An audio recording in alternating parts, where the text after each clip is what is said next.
so funny because like those are the equivalent of no one sitting on the front row seats. They don't sit next to you. So welcome. We have a new configuration for this. We felt in the last minute that this might be a nice way to do this, to encourage conversation and even some eventual show and tell. And don't worry, this is not one of these sessions, but it's going to be a nice conversation. My name is Asuka Hisa, and I'm the Director of Learning and Engagement here at ICALA, welcoming you to this launch day for what we call the Bookshelf Residency. We've done other residents. We've had other residents on our bookshelves since we opened in 2017.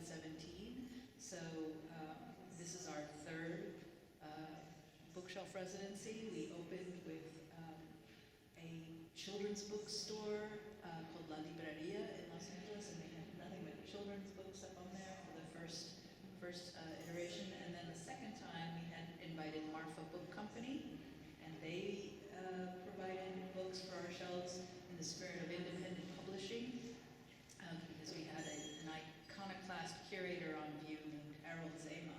So they wanted to reinforce that independent spirit with independent booksellers. And so those were booksellers. And then we've also worked in partnership with a small bookseller in Boyle Heights named Other Books. So actually on that side of the bookshelves are books that come from other books.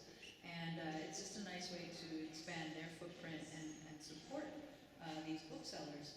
And in this residency, we have two extraordinary publishers of books, Phoneme Media and Gato Negro. So I learned of Phoneme Media and Gato Negro through Marfa Books when they were here, because they had their publications on the shelves. And so then I was particularly interested in doing another version of our shelves, just to vary it up. Just a new way of having residencies here. We have an artist residency as well. This is different. So what a residency is that they come and they are able to share their titles for a period of time, but then we also work with them to do public programming.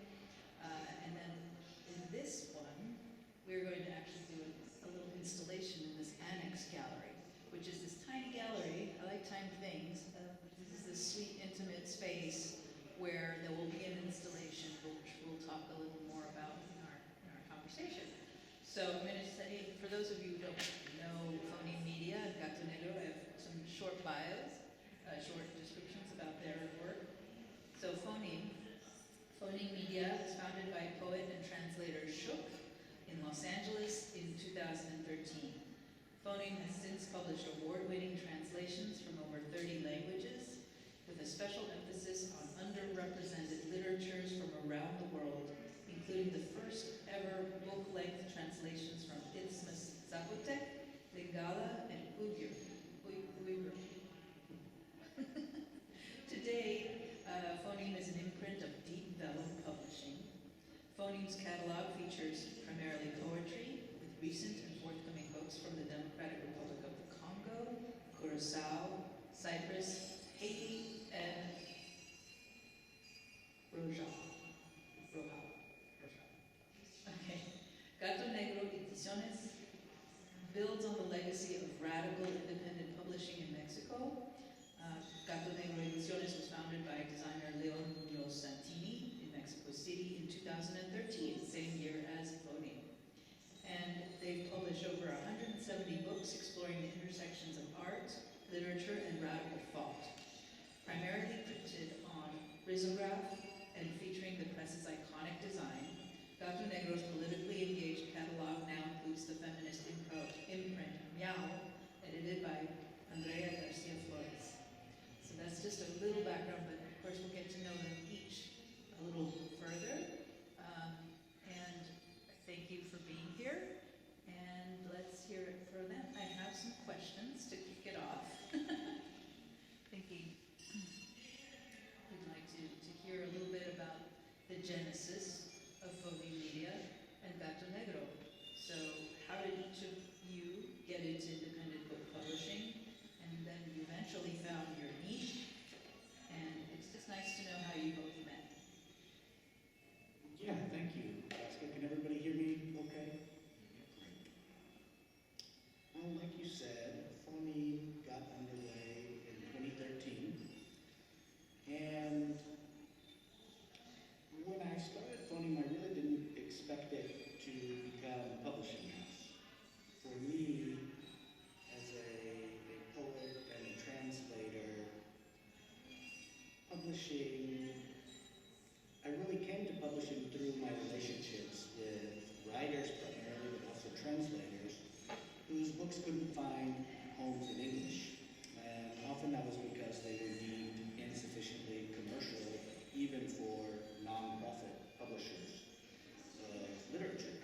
And I think there was a clear enough space for us in the market that what we were doing, and you'll notice I used the pronoun we quite a lot.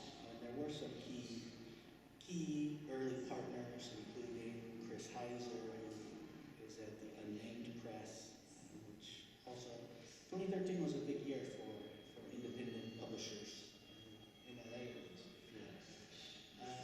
But I say we as if we've been some real publishing outfit, but most of the time it's been me and one or two other individuals really working to produce our books. But anyway, in 2013, I had noticed a few books that I thought really deserved to find an English language readership. And at a certain point, after not being able to successfully find an existing home for them, I asked myself how hard could it be? A dangerous question, and if you know the answer, of course, you never start a publishing house. But I think we just really just started by figuring it out. We were fortunate to have writers and translators that trusted us early on, and we were very quick to achieve a critical recognition that gave the world the impression that we were more established than we were.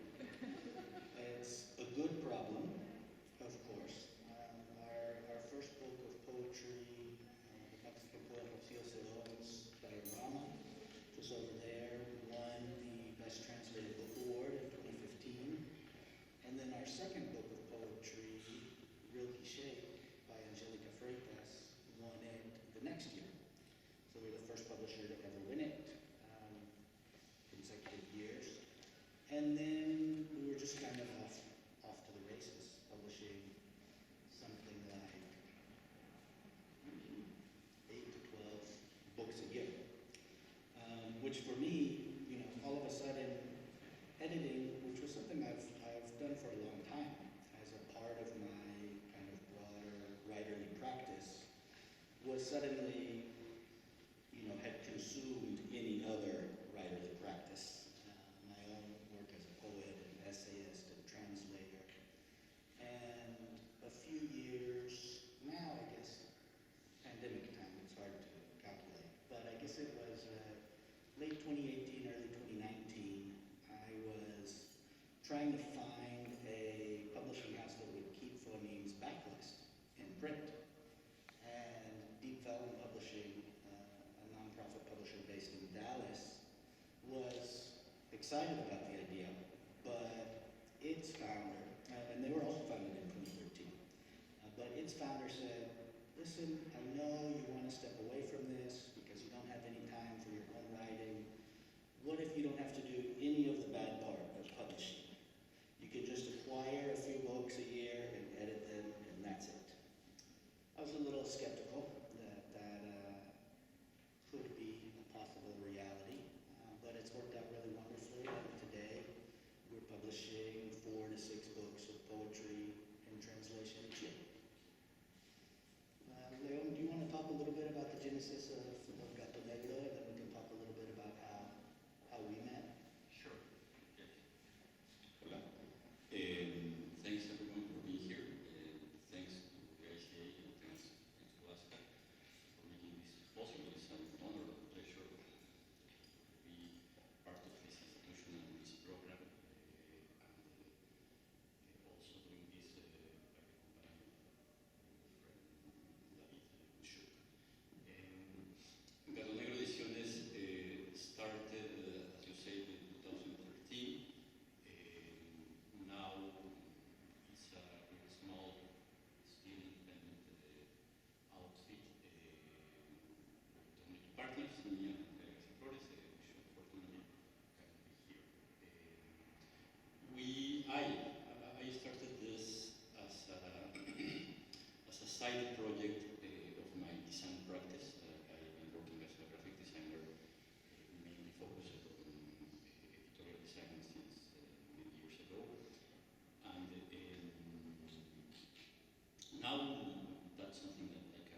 designer coming to at some moment of his career faces uncomfort with the place where you are in relation with the publishing industry, if that's your focus. No? And some of them try to become artists or do something else, and what I decided is to start a way to publish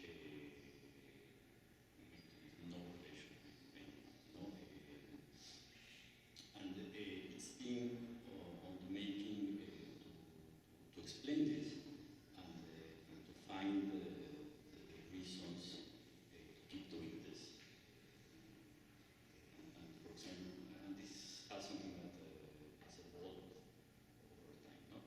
But at the beginning, this started with some kind of understanding of how publishing industry works, at least in my country, Mexico, and this very clear idea that there's no possible business model for a publishing independent outfit in a market like Mexico. That was like the basic idea. And somehow was to try to get rid everything, to all the fictions around this that somehow creates this situation. No? And trying to find the shortest line to get some given content into a book. And reducing this to the smallest possible economy. And to try to find a nice, a possible spot where the economic viability of a project like this is possible. And it was at the beginning to renounce a lot of the givens related to publishing, and almost maybe the first one, which is have a readership. The beginning was more like the performance material. No? One important moment of this is the discovery of this technology of risography that somehow allows at a certain scale to have to match the production costs of illustrated publishing in a scale of tens of hundreds, and somehow to get rid of all the things you don't need to get involved. No? And so in this way, beginning was more this idea, this kind of publications, than the proper content. No?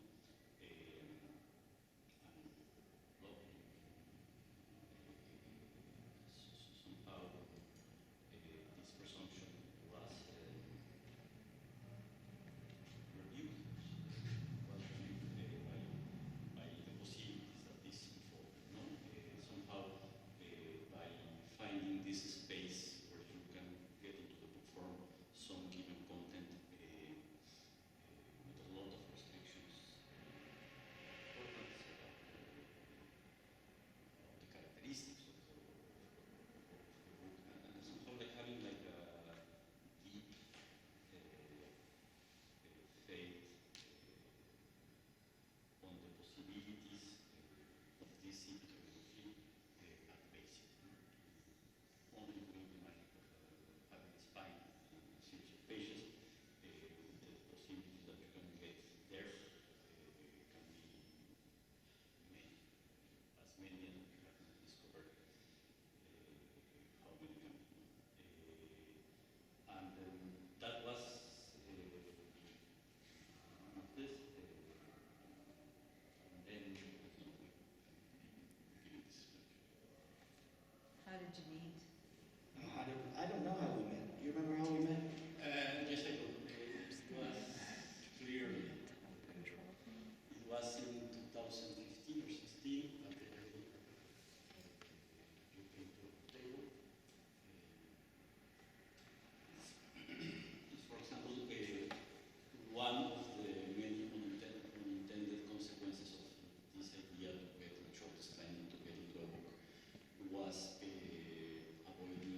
the things that I think is really, really cool about Gato Negro's genesis is that, and you referred to this kind of obliquely in talking about trying to eliminate things like translation because it required more money and more people.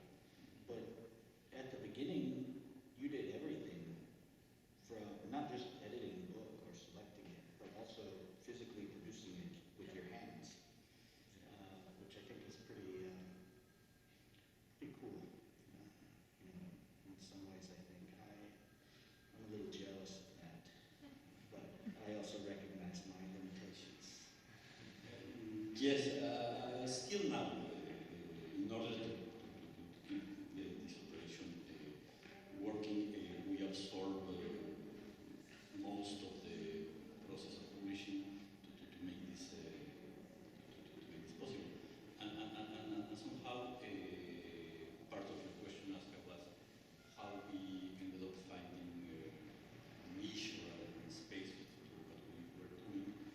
And I would say, and this is also to link in practice, that somehow we found that the possibility to work on the peripheries of a lot of things, on the peripheries of the book market by itself, on the peripheries of what content can be reached forum, and on the peripheries of the margins, to do somehow what independent publishing means, is to give space for that market nice.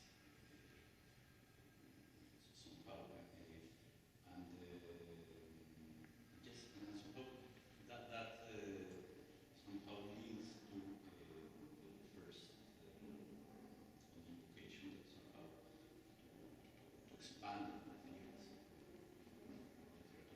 A very contradictory market as the English spoken market.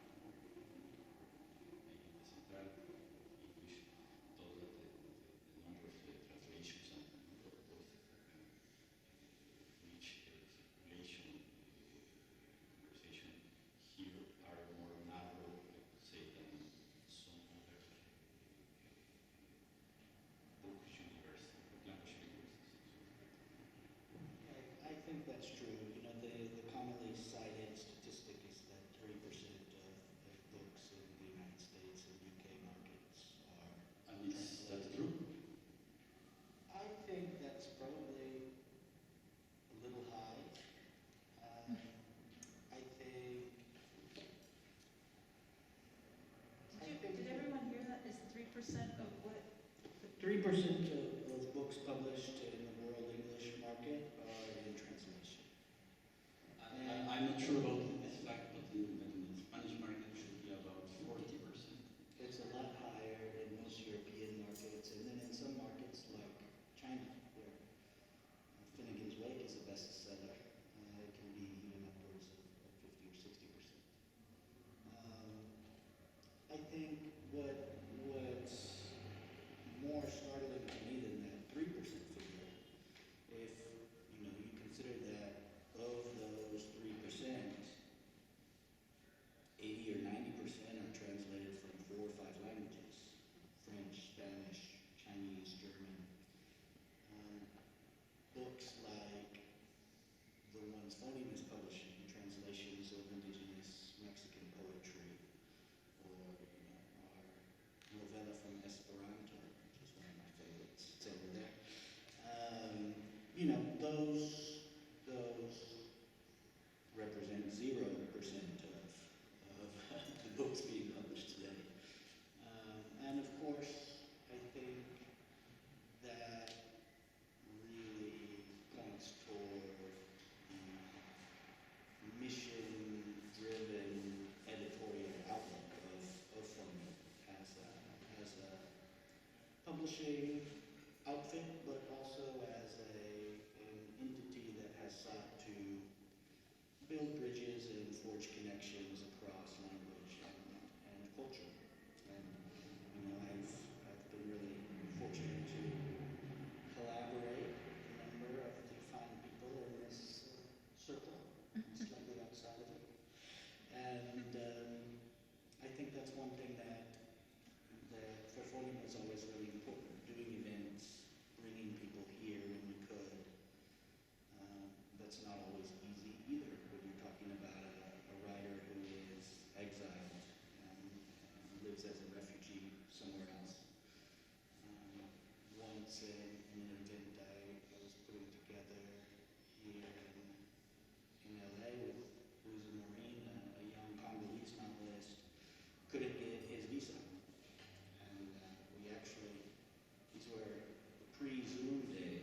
Skyped him in from Kinshasa until his electricity went out about 5 minutes into the meeting. But yeah, I think the events we do, the conversations that we're generating, and in many ways too, the international community of writers and translators that we're building and have built is really a big inspiration, but also a big part of our success. You know, now translators know if they have a book that seems like a phoneme book. It used to be the case 5 years ago that 80% of our books were things that I had sought out and found a translator for. And now I think the reverse is probably true. Most books come to me through the translators, which has made things a lot easier. That's great. It gets to the question of how you found your niche and what is the importance of your niche. And now we're getting into the process question, and you're saying about how you sought them out, but now the process seems to be people are seeking you out. And working on the periphery is fine because you're gaining a following. You have a following. So we can talk more about the following and how this process works with Gato Negro and Phoneme. I just heard a little bit about yours. Maybe we can hear about Gato Negro's process of selecting writers or collaborators. How does that happen? That's also something also that has changed over time. Within, as they say, clusters, the idea of this type of books, more than having like a specific program no? But quickly became somehow like a vocation here. Somehow like having really independence in terms of having like the wings of production in-house and somehow working on this equation where the money equation at first, not now, at first was not that important. Somehow we found the chance to try a lot of things, no? And somehow there is this expression in Spanish that they translate dos perros se pueden subir.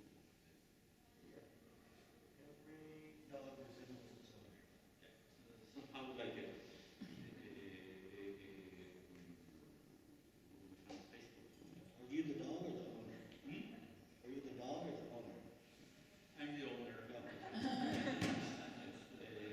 Leon, you can take your mask off and Yeah, okay. Like so somehow we find like this precision somehow. That would be the word. Somehow this idea that you can announce something content with more precision by doing this. No? And the other thing is a very practical approach about what our possibilities with this.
describe the role that this dish fulfills. But somehow we were aware of this, no? That's, Can I add, Leon? I think one of the particular geniuses of Gato Negro has been the way that you essentially leverage the limitations of risograph printing. And the reason I use the verb leverage, I think rather than take those as the kind of outer limits of what you could do, you really leaned into them and embraced the physicality of the object. And even though, printing a book on risograph is significantly cheaper than conventionally printing it at those specific print runs, like you mentioned, at that scale, you've managed through a kind of consistency of design and some of your design decisions, including paper stock, including that sort of thing, binding, you've created a quote rustic book that has incredible appeal as a collectible object. You're really getting back to the book as object. And I say jokingly, but it's very true. 99% of books were more beautiful as trees. And as a publisher, I often ask myself, would this have been more beautiful as a tree? I think what immediately attracted me to Gato Negro was these little books, and maybe we can pass a few around so that you guys can see and touch them. Does anyone here not know what risograph printing is? So, for those who don't know, perhaps you can quickly describe the technique of risograph sure. printing. It's a electronic duplicator that works on stencil.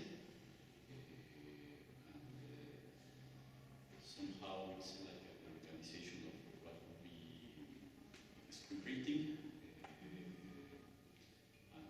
Yes, something like that. It looks like a copy machine. It looks like a photocopy machine.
fiction, we even dabbled in a few graphic novels, and over time I came to realize that sharpening our focus was, I think, in my personal best interest, but also editorially did tighten our focus and bring our books into more intimate conversation with each other. I think some of the things that we're able to do that many publishers can't or won't is really make books that work unto themselves. This is one example. It's a book of poetry by the Taiwanese poet Miau and her translator Steve Bradbury. I'll pass it around in a second. But in addition to the poems in the book, there's a running conversation between the poet and her translator about translation, both specifically in regards to word choice and specific poems in this book, but also more kind of bigger picture philosophically. And then halfway through the process, they wrote me and said, hey, could we include some of Amang's photographs in here? You know, to me that was exciting. The idea that we could publish a book of poetry in translation that not only acknowledged that it was in translation by featuring both languages on the page, but by also foregrounding the relationship between the translator and poet, by foregrounding not just their relationship, but their process. That's I think something that is, it's a good example of the types of books Phoneme can do. And to me personally as an editor, I think my main goal is always that a book works unto itself. It doesn't have to be exactly like other books in Phoneme's catalog. And you'll see, I mean, most of the time our poetry is bilingual or even trilingual. Sometimes it's not. And those instances, that's always been decided in conversation with the author of the original, thinking about the effect that a bilingual edition might have on, say, a book-length poem whose pacing is an essential part of it, where you don't want interruption or pause. In thinking about how we kind of established found our initial niche, you know, I think that really comes down to a combination of curiosity and ADHD. It wasn't something, you know, that I sat down with a master plan and sketched out what we would do. And like I said before, I think that's probably by necessity, because if you do sit down and sketch out that master plan, you realize how foolish it would be to try to undertake it, and you might never begin at all. But I'll pass this Raised by Wolves around, and I'll mention that all of our books are for sale at the ICA. I have a commentary and a question for you, which is that I suppose over time your understanding of what are you doing has reached some kind of maturity or some kind of, I don't know, that after doing this service to English publishing by adding diversity, cosmopolitanism, that were somehow only by translating some author from some language that never has reached the English or by itself it's noticeable and worth the effort. But after that you are like in another situation that somehow I don't know how this evolved. It's a good question that deserves greater thought, but I do definitely think we've matured editorially. I think, you know, editing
might say, you know, one of the great things about being an independent publisher is the opportunity to take on a project that's a little bit outside the scope of what we normally do. Something that pushes you in a new direction, an experiment which, you know, may or may not succeed. And I think Phoneme has published both. Was that a good answer? Yes, thank you. Have you matured at all since 2015? I suppose it's a tricky word, but yes, somehow we have found like we have modulated somehow our practice, no?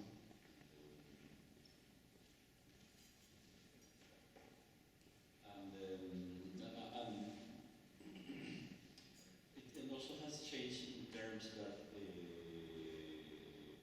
like this happy place I described, okay, it's outside of everything, that no longer exists for many of our publications. No?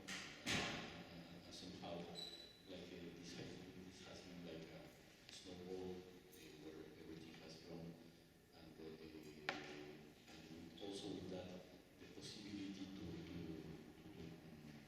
embark into more ambitious content. So somehow this little model I described was very good to work with super simple ideas to one argument, one set of pictures, one text. And somehow understanding that you have to have some correspondence in between the ambition of new content and the circulation you can provide, no? And over the years, there has been like tension in terms of having the access and the possibility to work with some content, with some authors, or with some projects that somehow exceeds our possibilities, no? So that has been like a tension, increasing tension. That's great. Well, I think we're going to close with talking about a little more about this project here and what will be in this little annex gallery.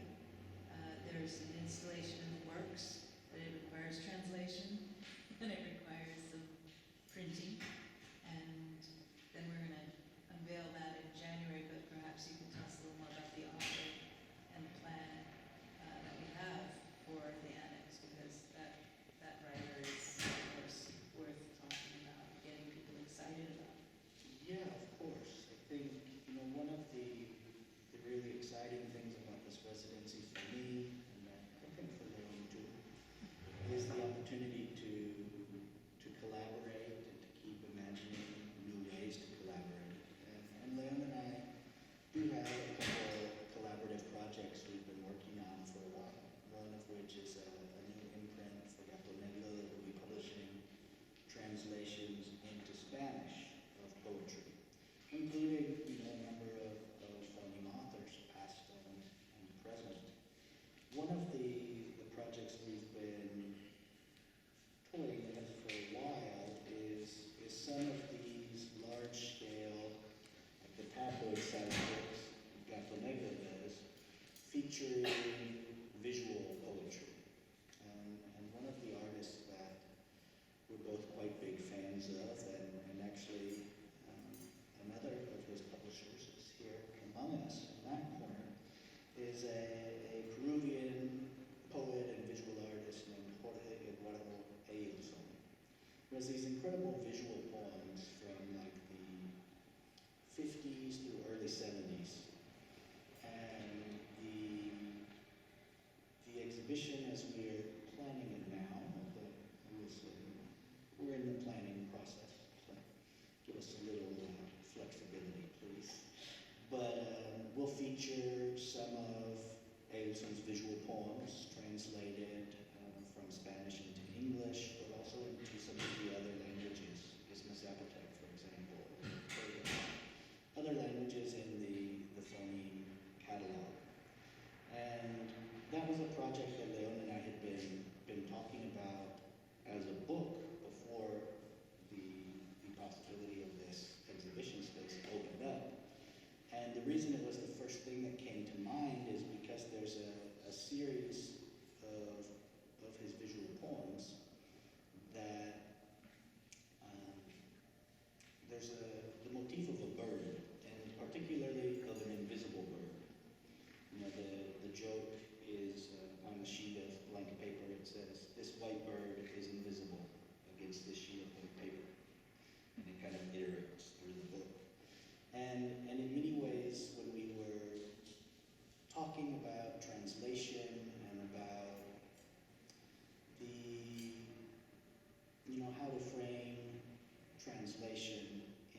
this in English, you know?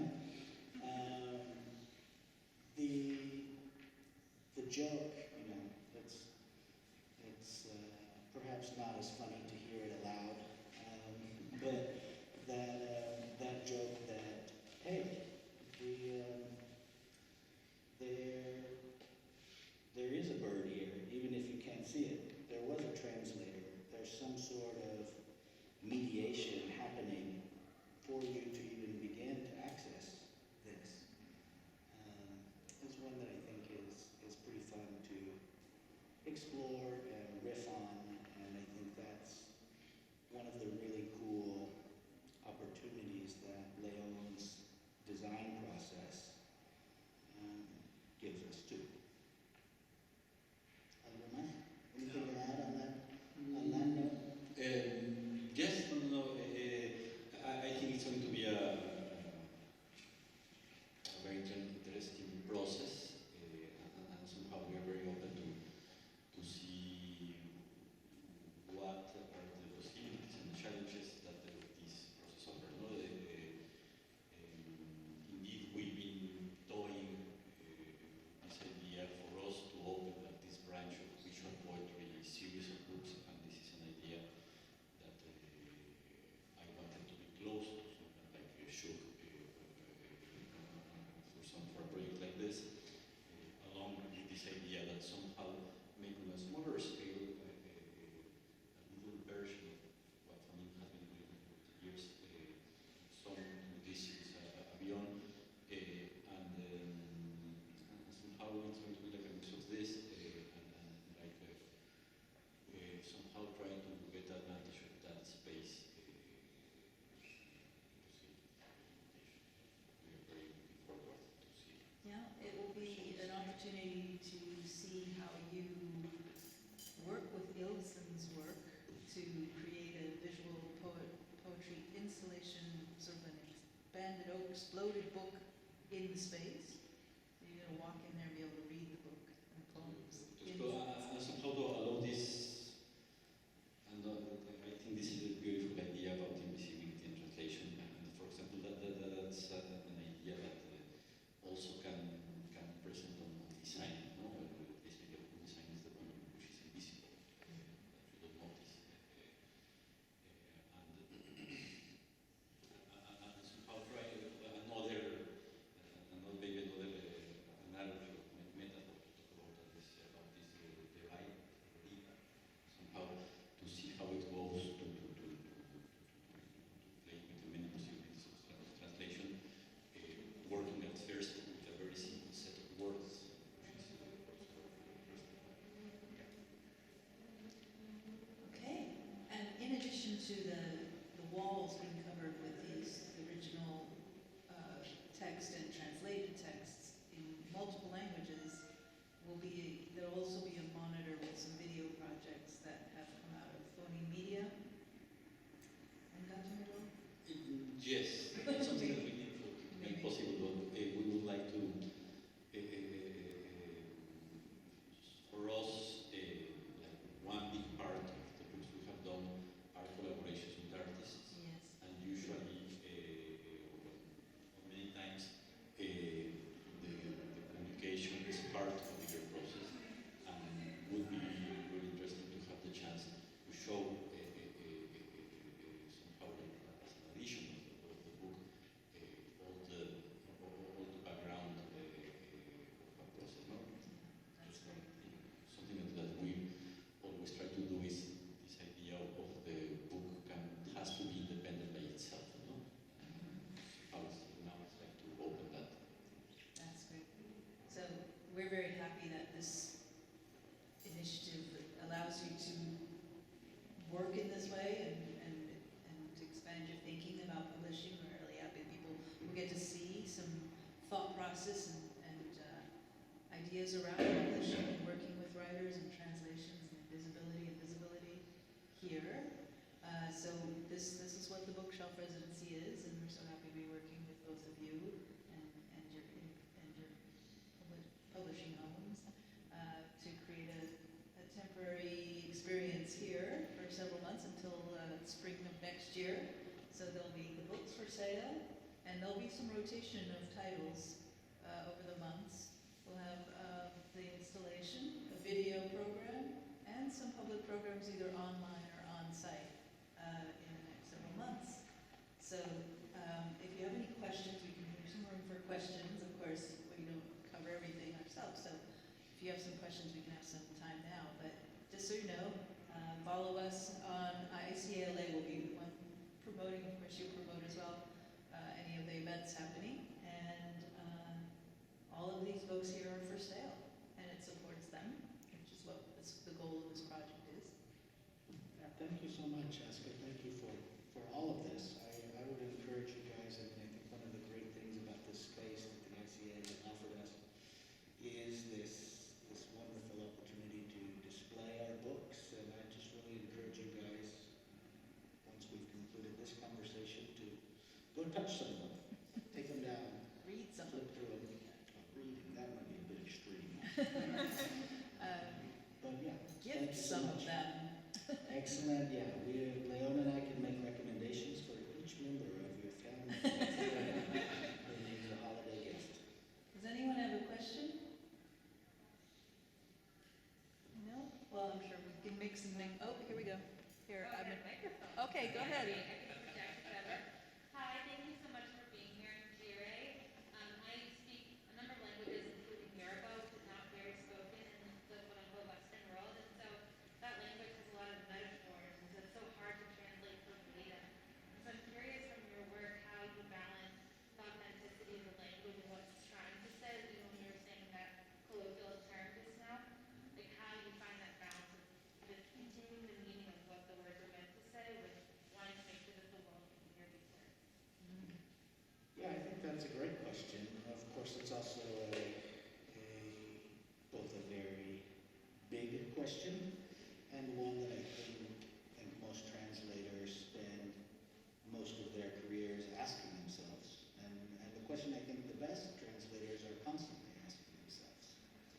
In the case of poetry, it's, the very concept of accuracy dissolves pretty quickly, I think, because the orality of the poem, and I think in the case of Rojava this is very true, it's an essential part of the meaning of the poem, even if it doesn't contain the semantic content we're normally talking about when we talk about accuracy or fidelity.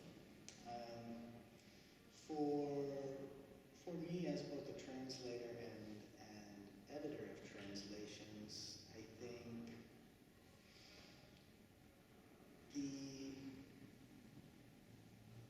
I don't think there's any one easy answer, and I don't say that to skirt the question because, like I said, it is one that I'm asking myself often. I think as an editor working from a great many languages, most of which I don't speak or have only the slightest familiarity with, I come back to that idea that a book work unto itself. What was the author's intentions in writing this? How can we be true to the author's intentions? Given that we primarily publish contemporary writers, sometimes we can ask them. Sometimes their translators are in conversation with them about that. Other times, less so. But I think if you look, for example, at Mr. Fix-It, our novella translated from Lingala, from Democratic Republic of the Congo, you will definitely see the clear influence of the Lingala oral tradition on the English language syntax. And I don't have the book at hand to give you any examples, although it will be rotating through these shelves very soon. But that was a really important feature to me for us to retain in that book, because I felt like if there's not some suggestion of the orality that inspired this form of storytelling, even if it is packaged in a traditional Western novel format, it's not going to be an accurate representation of the original. Of course, the average English language reader is not going to have the background required to,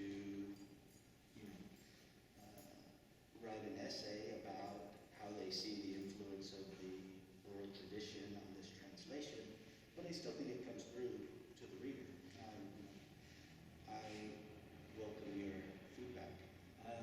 But yeah, I think it's a really tricky question, and the only answer to it is to keep asking oneself the question. That's kind of, I was going to say, chispa, that's the spark behind it all. So yeah, it's a really wonderful question, and something I've been thinking quite a bit about. I would really like to publish more translations from African languages in particular, but there are very few literary translators. That novella from Lingala I acquired before it was translated.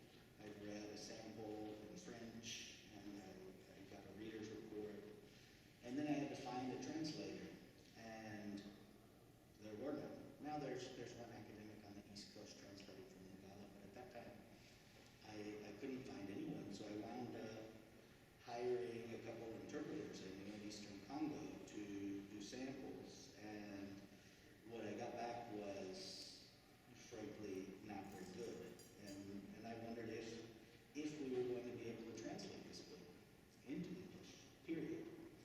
And ultimately it was the book's publisher in Congo who co-translated it with his wife. I think English, he's Congolese, English is his fourth or fifth language, and her third. And so it was a book that required a lot, a heavier edit than normal. But the reason I selected them ultimately was because I felt like they really understood where the book was coming from and what the author was trying to achieve in a literary sense. And that came through in their translation. So I felt like, with a little editorial polish, we could get there. So yeah, that's one example. If you want to submit some translations to us, please. Always read.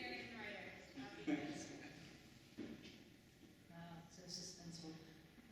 But it makes me want to read the book, Raised by Wolves, because there is that conversation between the author and the translator. By the time you get to the end, Asuka, you'll be translating it. Okay. All right. Any other questions before we close out and get our hands on these books? I was wondering, Gato Negro, what's your typical production run? It depends. The usual would be the 200. It depends on the bigger books. For example, that one, Omen, the print run is only 80. And for example, that one, An Artist, which is an offset printing, the print run was 1,000. Something in between. Sure. Are they widely available in the States or in LA? We've been getting calls from people saying, oh my goodness, Gato Negro at ICALA, I want